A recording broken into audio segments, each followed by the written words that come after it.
उत्साह के आने के बाद से पूनम अब रसोई के काम करना छोड़ देती है। बस बैठकर बहू के हाथ के खाने का मजा लेती है। एक रोज खाने के टेबल पर जब सब बैठकर नाश्ता कर रहे थे, तब गौरव कहता है, मम्मी याद है जब हम छोटे थे तब तुम मटर के पराठे और इमली की चटनी बनाया करती थी। हाँ, याद कैसे नहीं होगा। इतने बड़े परिवार में भी मैं पराठे सबके लिए बनाती थी और सब बड़े चाव से खाते थे। हाँ मम्मी, वही स्वाद मुंह में आ गया, क्या कहूँ। अब तो ये खाना जाएगा ही नहीं। बच्चों की तरह करते हो तुम दोनों, इतने बड़े हो गए फिर भी। चलो अब खाना खाओ। तभी उत्साह कहती है, मम्मी जी आप मुझे बता दो ना कैसे बनाती थी आप, मैं बना दूंगी कल नाश्ते में। पता है बहू, मेरी माँ बनाया करती थी मटर के पराठे। जब मैं कवारी थी तो आराम से बैठकर खाया करती थी। और तुझे पता है जब मेरी शादी होने वाली थी ना, तब मेरी माँ ने मुझसे कहा, बेटा मर्दों के दिल का रास्ता पेट से होकर गुजरता है, इसलिए खाना ऐसा बनाना कि सब खाते ही रह जाए। तब मेरी उम्र महज 15 साल की थी। मैंने अपनी माँ से कहा, लेकिन मुझे तो कुछ आता ही नहीं, क्या बनाऊं मैं। तब मेरी माँ ने कहा, बेटा ससुराल जाने के बाद तो सब धीरे धीरे सीख जाएगी, लेकिन ससुराल में पहली रसोई पर तो ये मटर के पराठे बनाना, जिससे तेरे घर वाले सब तेरे दीवाने हो जाएंगे। उसके बाद मेरी माँ ने मुझे ये मटर के पराठे बनाना सिखाया।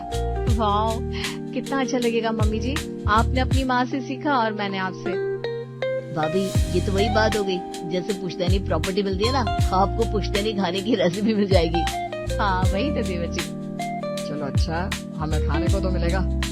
पता है मेरी सास ने मुझे पूरे 101 रुपए देते पहली रसोई में, वो पैसे मैंने आज तक रखे उठाकर। ओके मम्मी जी डन, कल सुबह का नाश्ता यही रहा। सब नाश्ता करके अपने अपने काम पर चले जाते हैं।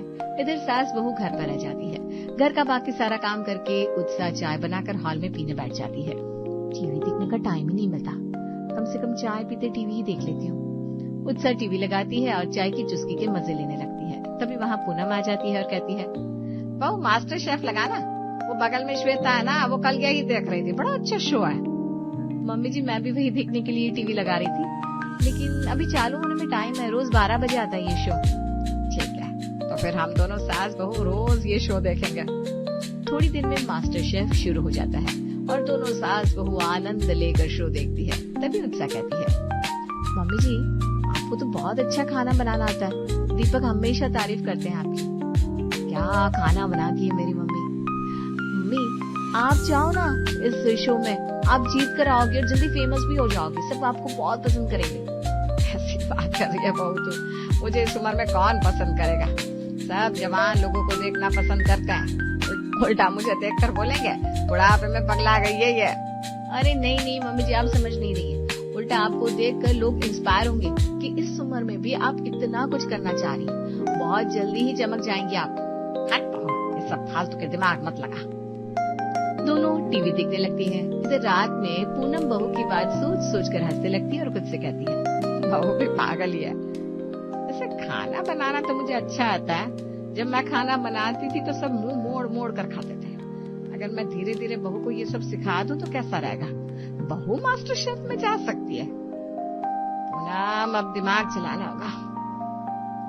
इतने में उदय पूनम को देखकर कहता है, क्या बात है, मुझे भी बताओ, हम साथ में मिलकर हंसेंगे। देख रहा हूँ तुम कब से मुस्कुरा रही हो, कुछ न कुछ सोच रही हो। ऐसा कुछ नहीं है आप भी ना, चलिए सो जाइए। अच्छा ठीक है, तुम मुझे नहीं बताना चाहती हो तो कोई बात नहीं, अब तुम नहीं चाहते कि मैं भी हंसूं तो ठीक है। क्या आप भी बच्चों की तरह कर रहे हैं। उदय और पूनम सो जाते हैं। अगले दिन पूनम को उठने में देर हो जाती है। इधर उत्साह सोचती है, मम्मी जी उठी नहीं है तो कौन मुझे मटर के पराठे के बारे में बताएगा। एक काम करती हूँ, अभी अपनी स्टाइल से आलू के पराठे बना लेती हूँ, फिर देखती हूँ रात को। उत्साह आलू के पराठे बना लेती है और फिर नाश्ते में सबको परोसती है। आलू के पराठे देखते ही गौरव कहता है, क्या भाभी कल तो बोल रही थी मटर के पराठे खिलाऊंगे और आज क्या हुआ, आलू के पराठे पकड़ा दिया। आपकी याददाश्त तो खो गई है लगता है। अरे नहीं, इसकी याददाश्त कैसे खो जाएगी, कल मुझे इसने मटर लाने को रात में ही बोल दिया था और सुबह भी वही बोला कि भाई मटर ले आना। याददाश्त तो नहीं गई है इसकी। अरे भैया आप कुछ समझते नहीं हो, शॉर्ट टर्म मेमोरी लॉस हुआ है, बस भूल गई है कि मटर के पराठे बनाएगी हमारे लिए। उदय और दीपक मुंह झुकाकर हंसने लगते हैं। उत्साह को गुस्सा आ जाता है और वो गुस्से में कहती है, हंस तो कोई भी सकता है, मामी जी सुबह सो रही थी इसीलिए नहीं बना पाई मटर के पराठे, और अब तो बनाऊंगी भी नहीं, भलाई का जमाना ही नहीं है एक तो मैंने सोचा दोनों भाई का मन हो रहा है तो मैं बना दूंगी, ऊपर से मुझे ही ताना दिया जा रहा है अब मैं नहीं बनाने वाली। और अगर आप दोनों को ये खाना नहीं है ना तो रहने दो, मैं और मम्मी जी दोपहर में खा लेंगे, हमें कोई दिक्कत नहीं है। गुस्सा करके उत्साह वहां से चली जाती है और पूनम दोनों बेटों से कहती है, अरे तुम दोनों ने उसे गुस्सा दिला दिया। इस बेचारे ने बहुत मन से कहा था कि उसे मटर के पराठे बनाना सीखना है और तुम लोगों ने उसका दिल दुखा दिया। मैं सो ही रही आज, चुप करके खा लेते आलू का पराठा तो क्या ही हो जाता। अब मुझे नहीं लगता तुम दोनों को मटर के पराठे खाने को भी नसीब होंगे। दोनों भाई चुपचाप से खाना खाकर अपने अपने काम पर निकल जाते हैं। इधर पूनम उत्साह के पास जाकर उसे मनाते हुए कहती है, बहू घर परिवार में ये सब होता रहता है, तुम इन सब की बातों को दिल से मत लगाओ। मम्मी जी आपने देखा ना कैसे उन दोनों ने मुझे सुनाया। अरे रहने दे, उन्हें मैंने कुछ नहीं कहा ना, तेरे पापा जी तो तेरी साइड ले रहे थे। चल हम दोनों सास बहू टीवी देखते हैं। पूनम और उत्साह मास्टर शेफ लगा लेती है। आज कोइंसिडेंस से मास्टर शेफ में भी मटर के पराठे ही बनाए जा रहे थे। मम्मी जी मटर के पराठे देखिए, इसमें भी यही बन रहा है। बेटा मटर के पराठे बहुतों के फेवरेट होते हैं। मैं भी आज यही बनाऊंगी। देखिए कितना अच्छा लग रहा है ना। हाँ बना ले, किसने मना किया है तुम्हें। दोनों सास बहू पूरा एपिसोड देखती है। फिर उत्साह पूनम से कहती है, मम्मी जी अभी आप मटर ले आना बाजार से, रात में आज मटर के पराठे ही बनेंगे। ठीक है बेटा, मैं जाती हूँ, तब तक तो बाकी का काम सलटा ले। पूनम बाजार चली जाती है। इधर उत्साह बाकी बाजार के काम करके मटर के पराठे की रेसिपी देखने लगती है। 2-4 रेसिपी देखने से कुछ अलग अलग आइडिया आएगा, बनाने का भी मजा आएगा और टेस्ट में भी अलग स्वाद आएगा। बाकी मम्मी जी तो है ही। उत्साह वीडियो देखते देखते सो जाती है। इतने में पूनम घर वापस आती है। फिर तू बेलना और मैं सेक दूंगी। ठीक है मम्मी जी, लेकिन मम्मी जी नाश्ते में सब क्या खाएंगे, हमें तो ऑर्डर देना है। अरे बहू यही सब खा लेंगे, अब अलग अलग क्या बनाएगी। अब सोच के ज्यादा से ज्यादा ऑर्डर आया हमारे पास। हाँ मम्मी जी। उत्साह टिफिन पैक कर देती है। उत्साह टिफिन के ऑर्डर पैक कर देती है और डिलीवरी बॉय डिलीवरी देने के लिए निकल जाता है। उसके बाद उत्साह नाश्ता लगाती है। मटर के पराठे देखकर गौरव कहता है, अब रोज यही मिलेगा लगता है। आज मम्मी ने बनाया भाई साहब इतने दिनों के बाद। तो ठीक है, लेकिन अब रोज मम्मी ये नहीं खा पाएंगे हम। मैं तो खा लूंगा। आज बनाया है देवर जी हमारे यहाँ मटर के 99 तरह के पराठे हैं। रोज एक ही स्टाइल नहीं मिलेगा। आपने देखा नहीं क्या, मैंने डे के हिसाब से पराठे की वैरायटी लिखी है मेनू में। मैंने तो बस लगा दिया, मैंने कुछ देखा नहीं। चल मुंह बंद करके खा ले, हम भी थके हैं, खाकर थोड़ा कमर सीधी करेंगे। नहीं मम्मी जी, दोपहर के लिए ऑर्डर आ रहा है, अभी हम सो नहीं सकते हैं। कोई नहीं बहू, खाना बनाकर हम आराम करेंगे। एक काम कर, डिनर का ऑर्डर मत चालू करना, अभी बस सुबह और दोपहर का ही रहने दे। बिजनेस जम जाए फिर उसके बाद जो करना होगा करना। मम्मी जी डिनर बंद नहीं कर सकता है, क्योंकि आधे से ज्यादा लोग के घरों में औरतें रात का खाना बनाने में ही रोती है। डिनर के ऑर्डर आएंगे तो हम एक लेडी को रख लेंगे, रोज का 100 रुपया दे दिया करेंगे। बोलिए ठीक है ना? तब तो ठीक है। उत्साह और पूनम नाश्ता करके रसोई में लग जाती है। एक ही दिन में दोनों सास बहू को बल्क में ऑर्डर आने लगते हैं। एक दिन में उत्साह और पूनम बहुत थक जाती है और उन्हें एक औरत को हाथ बटाने के लिए रखना पड़ता है। जब इसे राखी लिया है तब जितने ऑर्डर आए उससे 1.5 गुना ज्यादा ऑर्डर आने चाहिए। मम्मी जी अब रुकने वाला नहीं है हमारा काम। उत्साह और पूनम को ऑर्डर पर ऑर्डर आने लगते हैं। इसी तरह महीने बीत जाते हैं और अब 99 पराठों को शादी का और पार्टी का ऑर्डर भी आने लगता है। एक दिन जब सब रात का खाना खा रहे थे तब उत्साह कहती है, मम्मी जी कल शाम की पार्टी का ऑर्डर आया है, कम से कम 300 पीस पराठे का ऑर्डर है। ठीक है तो भाई आज से ही तैयारी शुरू कर दे। ठीक है मम्मी जी। तभी दीपक कहता है, क्या बात है, दोनों सास बहू तो छा गई है। कल दुकान पर एक आदमी आकर बहुत तारीफ कर रहा था खाने की, तब मैंने कहा कि मुझसे क्या तारीफ कर रहे हो, 99 पराठा मेरी माँ और पत्नी का ही है। भैया कुछ दिनों में लोग हमें मम्मी और भाभी के नाम से जानने लगेंगे, कुछ गलत कहा क्या मैंने?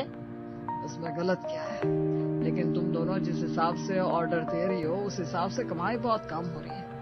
मैं ये बोल रहा हूँ कि इतनी मेहनत की क्या जरूरत है जब कुछ बचेगा ही नहीं तो। अभी बचाने से ज्यादा जमाने की जरूरत है बिजनेस। पागल हो क्या आप दोनों? शुरू से ही बचाना जरूरी है। कल मैं आपकी रसोई का मुआयना करूंगा। कल हम लोग घर पर ही रहेंगे तो आप लोगों के खाना बनाने का तरीका भी देख लेंगे। ठीक है। अगले दिन सुबह उठकर रोज की तरह दोनों सास बहू रसोई में जाती है। तभी दीपक और गौरव भी उठ जाते हैं और उन्हें खाना बनाते हुए देखने लगते हैं। अरे बाप रे बाप, मम्मी तुम अमूल के घी में पराठे सेक रही हो? अरे सब पराठे ऐसे सेकोगे तो बर्बाद हो जाओगे दोनों। ऐसा नहीं है, जो जैसा बोलता है वैसा बनाते हैं हम। कोई घी में बोलता है तो अमूल में बनाते हैं, कोई रिफाइन में बोलता है तो सफोला गोल्ड में बनाते हैं। चटनी में हाथी मार्का का मस्टर्ड ऑयल इस्तेमाल करते हैं। अरे बाप रे बाप, भाभी आप लोग घर का खाना नहीं बना रही है, कस्टमर के लिए बनाना है। इतना महंगा तेल घी इस्तेमाल करेंगे तो हो गया। सस्ता सस्ता इस्तेमाल कीजिए, देखिए कैसे बचत होती है। बेटा जैसा हम खाते हैं वैसा ही हम बना कर देंगे ना। मम्मी तुम लोग बिजनेस कर रहे हो, कोई मुफ्त का दान नहीं खोल रखा है। दिमाग चलाओ और सस्ता सामान इस्तेमाल करो। भैया चलो हम लोग भी सस्ता वाला तेल और घी ला कर देते हैं। गौरव और दीपक सस्ते वाले तेल और रिफाइन ले आते हैं और फिर आज उसी में उत्साह और पूनम कस्टमर के लिए पराठा बनाती है। पराठे जैसे ही कस्टमर तक पहुंचते हैं उन्हें स्वाद अजीब लगता है। एक बैंक के सभी स्टाफ एक साथ टिफिन कर रहे होते हैं। पता नहीं कुछ अजीब लग रहा है आज, टेस्ट कुछ अलग लग रहा है और कुछ स्मेल भी आ रहा है। अरे कभी कभी होता है, इतना क्या सोच रहे हो, खा लो। हमेशा तो अच्छा ही बना दिए 99 पराठे वाली। बात तो सही है। बैंक के स्टाफ के अलावा बाकी सभी ग्राहकों को पराठे का स्वाद थोड़ा अजीब लगता है, लेकिन कोई उत्साह से कुछ नहीं कहता। इधर उत्साह और पूनम आपस में बात करती है। बहू इस तेल घी से कोई अंतर नहीं आया खाने में? किसी ग्राहक ने कुछ नहीं कहा, अब हम यही तेल घी इस्तेमाल करेंगे। दीपक और गौरव ने ठीक ही कहा। हाँ मम्मी जी, मैं भी यही सोच रही थी, बेकार में हम लोग इतना महंगा तेल घी इस्तेमाल किया करते थे पहले। कोई नहीं, जब जागा तब सवेरा। अब दोनों सास बहू बेधड़क इसी तेल घी में पराठे बनाने लगती है। दिन इसी तरह बीतने लगते हैं। फिर एक हफ्ते के बाद एक एक करके ग्राहक फोन करके कंप्लेन करने लगते हैं। मम्मी जी बहुत लोगों का फोन आया था, सबने कुछ न कुछ कमी बताई। तभी गौरव कहता है, अरे तुम लोग पागल हो क्या? अभी तक कोई कुछ नहीं बोल रहा था, अब अचानक कोई बोल रहा है, उसका क्या मतलब है? ये सब वो लोग इसलिए बोल रहे हैं ताकि आप लोग पराठे के रेट कम कर दो। एक दो ग्राहक छोड़ते तो छोड़ दो, कोई फर्क नहीं पड़ना चाहिए आप दोनों को। उत्साह और पूनम को लगता है गौरव सही बोल रहा है, इसलिए वो दोनों ग्राहकों की बात पर ध्यान नहीं देती और एक एक करके सारे ग्राहक टिफिन लेना बंद कर देते हैं। ऑर्डर आना भी बंद हो जाता है और धीरे धीरे उनका बिजनेस भी बंद हो जाता है।